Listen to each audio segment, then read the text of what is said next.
Assalamualaikum warahmatullahi wabarakatuh. Perkenalkan, saya Raihan dengan NIM 223161092. Saya mahasiswa UIN Raden Mas Said Surakarta, program studi Tadris Matematika kelas 1C. Di video kali ini saya akan menjelaskan tentang apa sih pentingnya memahami dan mengetahui tentang nasih dan mansuh. Pertama, kita perlu tahu dulu apa itu nasih dan apa itu mansuh. Pertama, pengertian nasih. Nasih diambil dari kata nas. Secara etimologi artinya menghilangkan, seperti perkataan nasakhot asy syamsu anila, yang artinya matahari menghilangkan kegelapan, dan perkataan nasakhotir riyu asarol masyi, yang artinya angin menghilangkan jejak kaki. Nas juga berarti memindahkan sesuatu dari satu tempat ke tempat yang lain. Secara bahasa, nasih berarti pembatalan, penghapusan, pemindahan dari suatu tempat ke tempat yang lain. Jadi, sesuatu yang membatalkan, menghapus, dan memindahkan disebut nas. Sedangkan yang dibatalkan, dihapus, dan dipindahkan disebut mansuh. Sedangkan menurut istilah, nasih dan mansuh adalah pengalihan hukum syara yang lain yang datang kemudian. Dengan demikian, ketentuan hukum yang terdahulu, sehingga ketentuan hukum yang berlaku adalah yang ditetapkan terakhir. Syarat-syarat nasih dan mansuh. 1. Sesuatu yang membatalkan harus lebih kuat atau paling sedikit sama kuat dengan ayat yang dibatalkan, sehingga tidak wajar ada ayat Al-Quran yang dibatalkan oleh hadis atau pertimbangan akal semata. Yang kedua, ayat yang dibatalkan benar-benar bertolak belakang dengan ayat yang membatalkan.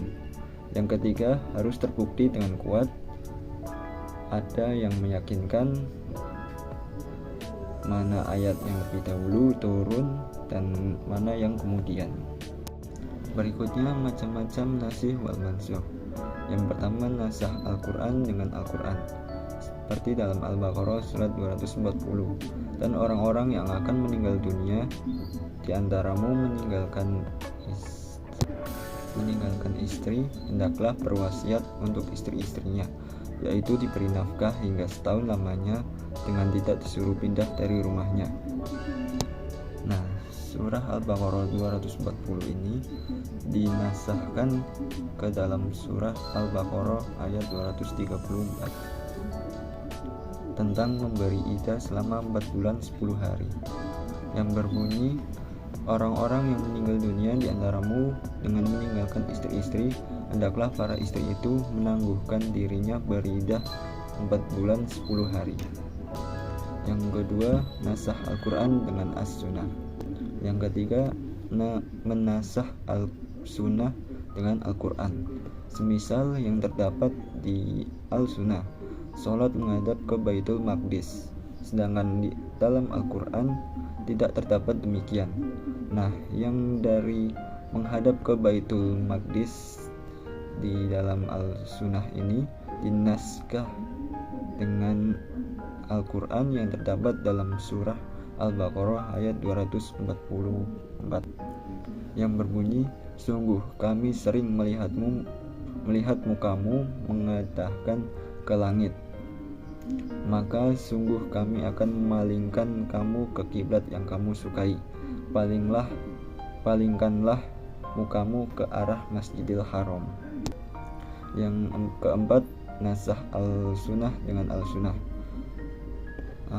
Di sini contohnya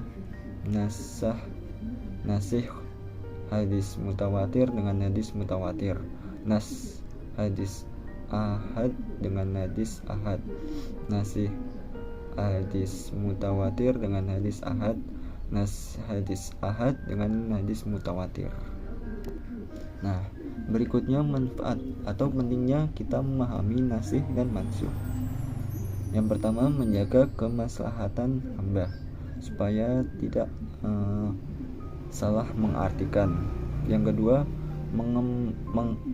perkembangan tatanan syariat hingga ke tingkatan sempurna sesuai dengan perkembangan dakwah dan kondisi manusia. Yang ketiga, untuk memberikan kebaikan kepada umat manusia, kaum muslimin, dengan meringankan beban mereka. Sebab apabila nas beralih ke kondisi yang lebih berat, berarti ada tambahan pahala, dan jika beralih ke kondisi yang lebih ringan, berarti ada kemudahan di dalamnya.